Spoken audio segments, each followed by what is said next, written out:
After 5 years of marriage to Finley, I went for a prenatal checkup and accidentally discovered that he had asked the doctor for 2 boxes of pills. One was for abortion, and the other was for preserving the pregnancy. Beside him was a young girl. The doctor glanced at the girl's belly and said, "With your wife's current month of pregnancy, this abortion pill won't work. I suggest you have a surgical abortion." Finley's face was cold, and he said nothing. Back at the villa, Finley ordered the servants to put the abortion pills into my food. India's mom trembled and said, "Young master, even if you want Miss Jocelyn's child to inherit the family property, you can't treat Madam like this." Finley warned coldly, "If anyone tells about this, I will definitely not let them off. Also, take good care of Madam's health during this period. I don't want to see her suffer from the effects of these drugs." Later, Finley was busy accompanying his secretary for prenatal checkups and coaxing her to take the medicine. "I have already drafted the agreement and bought a plane ticket abroad. For the rest of my life, we will never meet again." 1. When I left the hospital, I was completely lost. I wandered aimlessly through the streets. People were coming and going, all casting envious glances at me. "Did you see? That's the richest woman." Last week, for her birthday, President Finley set off fireworks all over the city. It was so beautiful. I'm so envious. To marry into such a wealthy family. And President Finley is so handsome too. There should be nothing left to regret in this life, right? If it were in the past, I would have felt very proud to hear these words. Because Finley was indeed very good to me. He was once the object of admiration for countless young ladies. But now, all I could think about was what I had heard at the hospital. My doting husband was actually having an affair with his company's secretary. And they even had a child. And judging by the months, it was even before I got pregnant. I suddenly felt a churning in my stomach and felt dizzy. Combined with the scorching sun, my feet felt unsteady, and I staggered backward. But I was firmly caught by someone. "Kylie." I looked up and saw Finley looking at me with red eyes, his expression full of anxiety. My vision gradually blurred. When I opened my eyes again, I was already lying on a hospital bed.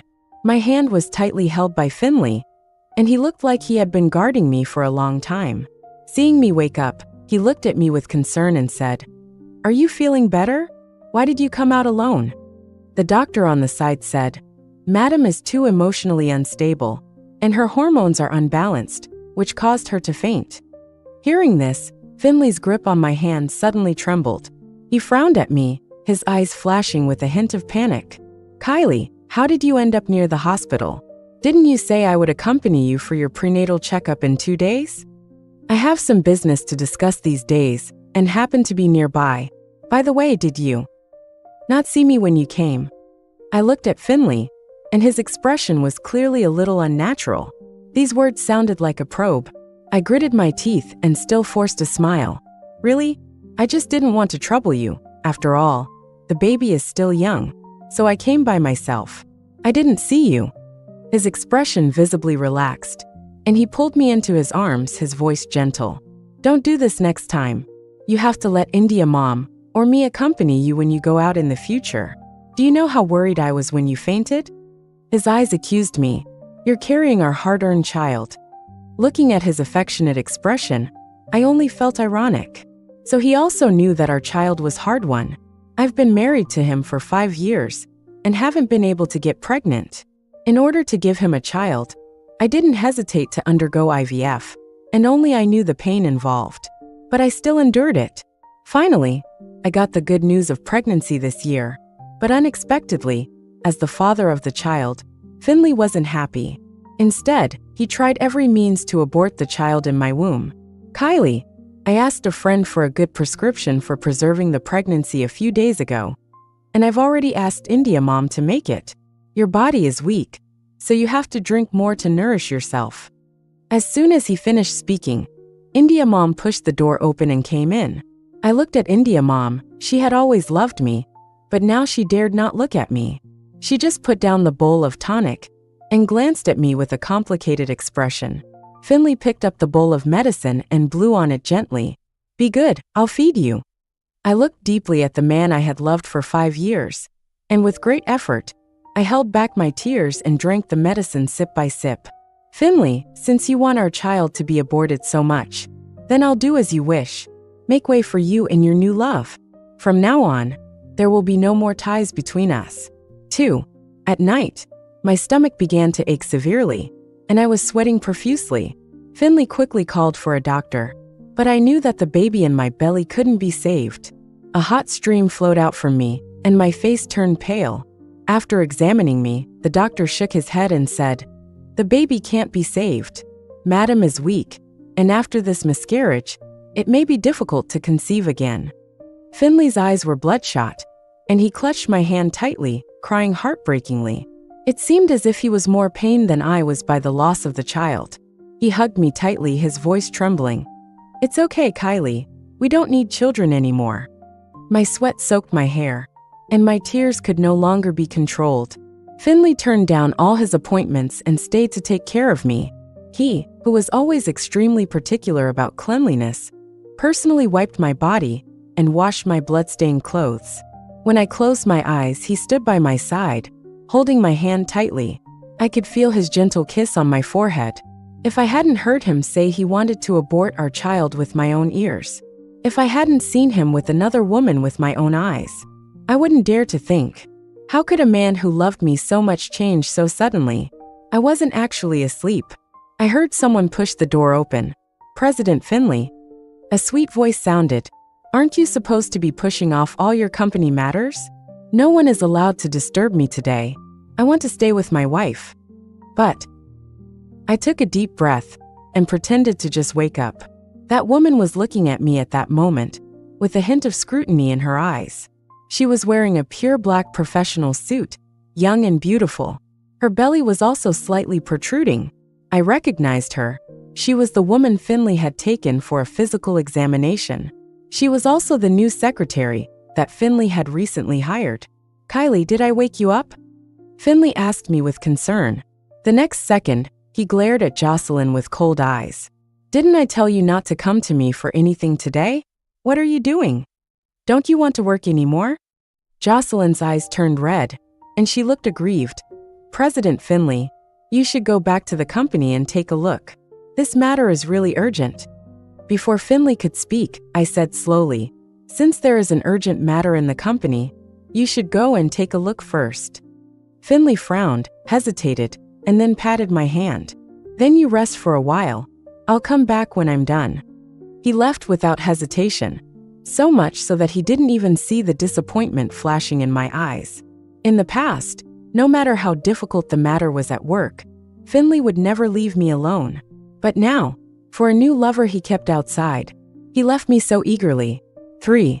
After they left, I endured the discomfort in my body and followed them. In the long corridor of the hospital, I heard them talking. "Didn't I tell you?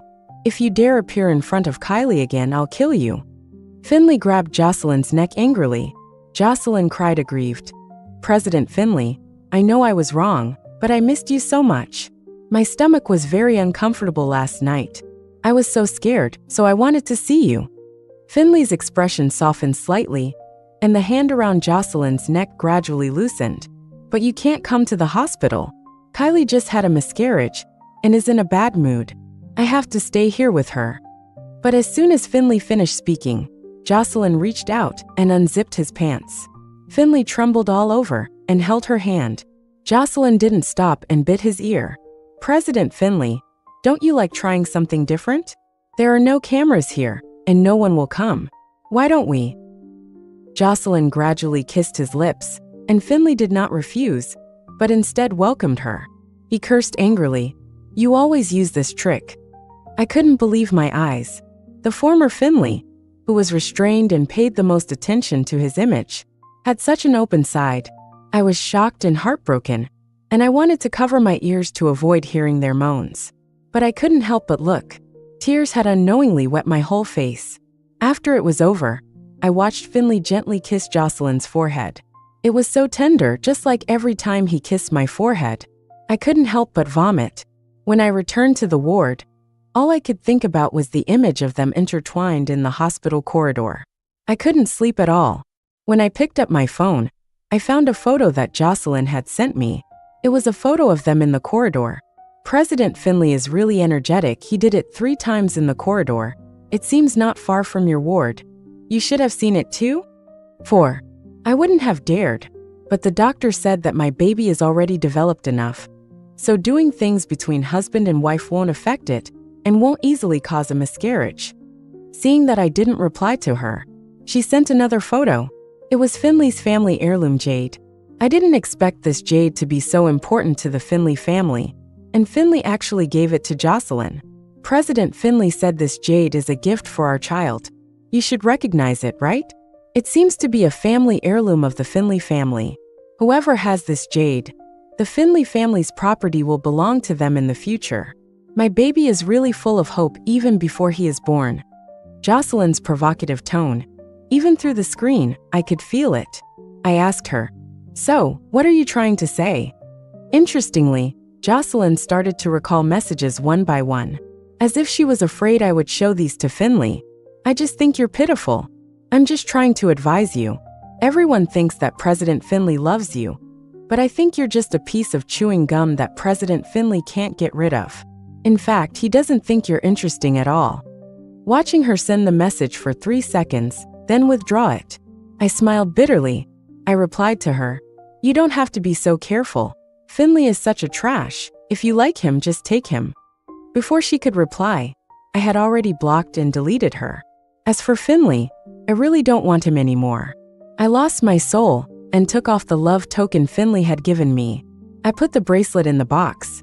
Around 4 in the morning, Finley finally came back. He must have rushed over. A few buttons on his shirt were buttoned wrong. This was completely unlike his usual meticulous personality. Seeing that I was not asleep, he walked over to me with concern and reached out to touch my face. "Why aren't you asleep yet?" A hint of guilt flashed in his eyes as he explained to me in a low voice. "There was a little trouble at the company, and it took me some time. Were you waiting for me?" He was holding a box of osmanthus cakes. "I just bought your favorite osmanthus cakes, they're still hot." He took out a piece of osmanthus cake and handed it to me, but I had no appetite at all. I just handed the box containing the bracelet to Finley. He took the box and was about to open it when I stopped him. "Don't open it yet. Wait until 3 days later.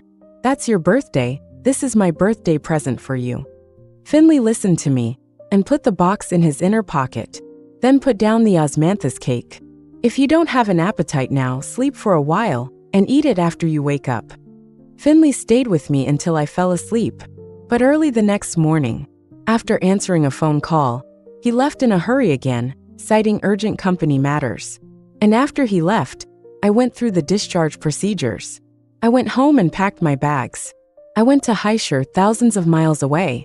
After I left, I heard that on Finley's birthday, it was also Jocelyn's due date.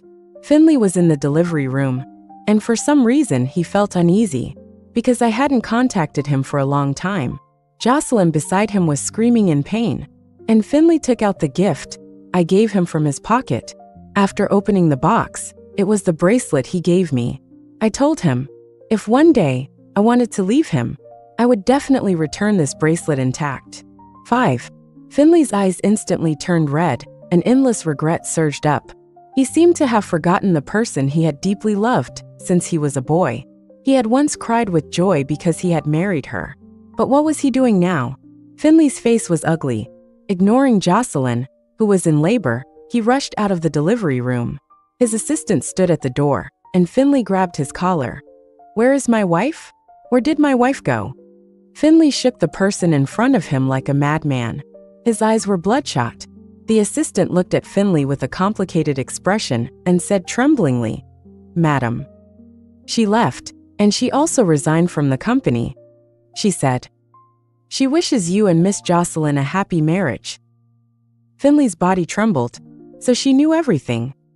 Finley, who was always decisive and ruthless, leaned against the wall with a pale face and trembled. Jocelyn's heart-rending cry came from the delivery room, and the assistant tentatively asked, "President Finley, then what about Miss Jocelyn?" But Finley couldn't hear anything at all. His mind was full of self-blame. If it hadn't been for that drunken mistake, would he have been with Jocelyn? And he wouldn't have gotten her pregnant. But now, is it too late to regret? His eyes were full of sorrow, turning into stubbornness. He muttered to himself, "It's impossible. Kylie loves me so much, how could she give up on me?" The assistant stood aside, just shaking his head with a sigh. He pushed open the villa door. The house was very quiet, terrifyingly quiet. Everything about Kylie seemed to have disappeared. Even the wedding photo on the wall was gone.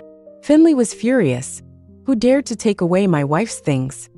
India Mom, with red eyes, said beside him, "Madam collected them herself. She threw away all the things you gave her, and the wedding photos. She said she had wiped out all traces of her, and asked you to move in with Miss Jocelyn as soon as possible." Finley's heart skipped a beat, and he looked at India Mom incredulously. Did she really say that? After being married to Kylie for 5 years, how could he not know her at all? Only when she really gave up would she be so calm. Finley's eyes were red, and tears rolled down his cheeks. He laughed wildly. The servants all looked at him with strange expressions, and he almost collapsed, smashing everything in the room. At this time, the assistant who stayed in the hospital called, "President Finley, Miss Jocelyn has given birth to a boy." But Finley didn't feel happy at all. He clenched his fists and said heavily, "Throw the bastard's child to the orphanage." Hanging up the phone, Finley's eyes were bloodshot, and he even shed blood tears. He was full of self-blame and anger. He wept uncontrollably. It was only at this moment that he truly realized that all he wanted was Kylie. 6. Jocelyn woke up in the hospital to find her baby missing. Thinking someone had stolen her child on purpose, she returned to the villa, disregarding her weak postpartum body. She found Finley leaning against the sofa, looking completely dejected, with cigarette butts all over the coffee table. Without thinking too much, she rushed forward and hugged Finley, wailing, "Finley, our child. Our child is missing." Jocelyn cried and wailed, and Finley angrily threw her to the ground. Jocelyn was stunned for a moment, until Finley stared at her with a furious expression. "What did you say to Kylie?" Jocelyn was astonished and subconsciously swallowed. "No. Nothing." The next second, Finley's hand was already tightly around her neck. The man stared at her with a sinister expression, as if he wanted to strangle her the next second. "Dare you lie?" Jocelyn was completely panicked, she sobbed. "Isn't it better that she left? No one can disturb us anymore, and our child can successfully inherit the Finley family." Before she could finish speaking, Finley exerted force, and she felt like she couldn't breathe. She desperately patted his hand. Finley threw her to the ground in disgust and stepped on her stomach hard. "Are you worthy of being compared to Kylie?" The man said coldly, "I've sent your bastard child away. He's not worthy of entering my Finley family." Jocelyn was completely lost, slumped on the ground. She had schemed and planned, thinking she had won Finley's favor. But she didn't expect that in this man's eyes she was nothing. At this time the assistant came over. Someone said they saw Madam in H City. Hearing this, a glimmer of hope appeared in Finley's desperate eyes. He immediately said, "Quick, arrange a private plane to H City. Also, fire Jocelyn and notify everyone in the industry not to hire her." It was a ban. Finley's company had an unrivaled prestige in J City, and being banned by Finley's company meant that even a small restaurant in the entire J City would not hire her. Not only that, even if she went to other cities, no company would hire her. Jocelyn panicked and immediately hugged Finley's leg, begging, "President Finley, I was wrong, please forgive me." Finley kicked her away in disgust. "I will make you pay 100-fold for the pain Kylie has suffered." 7. I opened a painting studio in H City, and business is pretty good. One afternoon, an unexpected visitor came to the studio. Finley stood in front of me, his eyebrows still curved as they used to be, smiling. "Kylie." He stepped forward to take my hand, but I dodged to the side. "Is there something you need, Mr. Finley?" My cold tone made Finley's face stiffen, and his eyes were red, as if he had suffered a great injustice. "Kylie, I've been looking for you for so long." I smiled coldly. "Aren't you and Miss Jocelyn supposed to be on their honeymoon right now? By the way, isn't your child already 1 year old? Kylie, do you have to talk to me like this?" Finley's eyes were red. I really didn't want to pay any attention to him, so I told him to leave.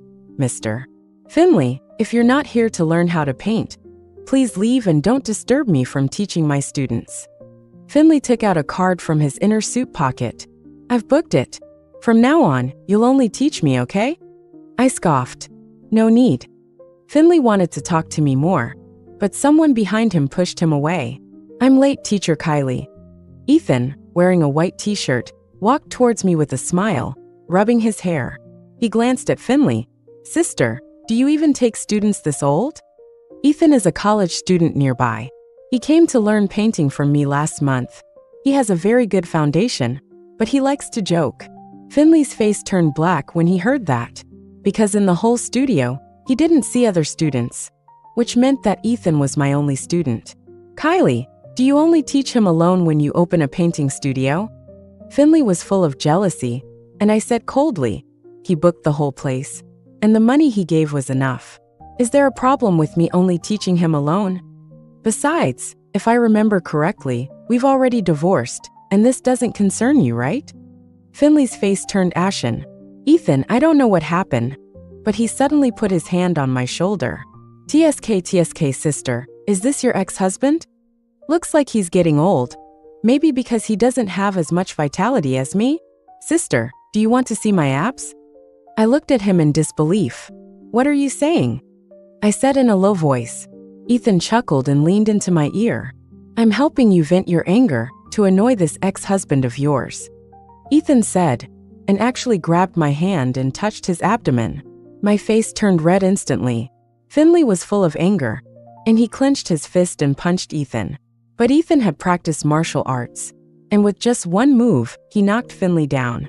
I told you he can't do it. Why don't you consider me, sister? Ethan's provocative words made Finley even more angry. He got up from the ground, looked at me, and then at Ethan. He looked at me expectantly. Kylie, are you still angry with me? I can explain to you about Jocelyn. Give me another chance, okay? Looking at Finley, who was full of deep affection at this moment, I only felt ironic. In this world, there is never a second chance. Even if a broken mirror is reunited, there will be cracks. It's impossible. Finley, there's no possibility between us. My words dimmed the last bit of light in Finley's eyes. He nodded in disappointment, and then left dejectedly. After Finley left, Ethan patted my shoulder as if to take credit. How is it? I did a pretty good job, right? But sister, can't you really consider me? 8. I glanced at him and smiled. Just keep reading your book. I'm a senior. I'm about to graduate, Ethan retorted. Sister, you're single now, why don't you give me a try? I laughed. You're much younger than me. I've never dated someone so young. Let's just forget it. Exactly because I haven't dated, so why not give it a try? Ethan followed behind me, asking questions playfully. For a long time after that, I didn't see Finley again. Life was peaceful and pretty good. One day, after teaching my students as usual, I felt like someone was following me on my way home. I took a couple of steps and looked back. I didn't see anyone, but the feeling of someone following me behind was even stronger. Until I reached the corner, I stopped. When I was ready to fight back, what I saw was Jocelyn, looking completely disheveled. I almost didn't recognize her. She was dressed in rags, and her originally soft hair was knotted. She was no different from a beggar on the street. When she saw me, her eyes were red, and she was very unwilling. It's you, Kylie. Her expression was very painful, and tears kept flowing down her face when she saw me. To be honest, I didn't expect her to look like this. Kylie, what do you have that I don't? Do you know, after you left, Finley went crazy. He lost our child, he ruined me. She pounded her stomach angrily, looking as if she was in agony. I only then noticed her protruding belly and the blood flowing between her legs. She rushed towards me almost frantically. Anyway, my worthless life is not worth it. I won't have a good life if you don't. Only then did I realize something was wrong. On the roadside, a truck was speeding towards us, and she hugged me and rushed towards the road. I wanted to break free from her, and I could see the truck getting closer and closer. The truck slammed on the brakes, but it was too late. I only felt an arm pull me, and I landed steadily on someone. It was Finley. He looked at me with concern. "Are you okay?" And on the road, Jocelyn had been run over by the truck. Later, I found out that after Finley banned her, she came to H-City, but no company in H-City dared to hire her. Helpless, she could only end up begging on the street. As a result, she was bullied by a few beggars at night and got pregnant. She blamed everything on me and wanted to die with me. In the end, she got what she deserved. 9. Are you really dating that guy? Finley still asked me subconsciously. Seeing that I didn't speak, his affectionate gaze fell on me. "Kylie, can I pursue you again? Like before?" Seeing his serious look, I suddenly wanted to laugh. I just said indifferently, "However you want, I can't stop you. But I'll make it clear where impossible. I will definitely make you fall in love with me again." Finley told me. After accompanying him to the hospital for bandaging, I left without looking back. I accompanied him to get bandaged because he saved me, but I had no feelings for him anymore. At the hospital entrance, Ethan was already waiting. Seeing me come out, he opened the car door and walked over with a bouquet of flowers. Finley felt hostility subconsciously when he saw him.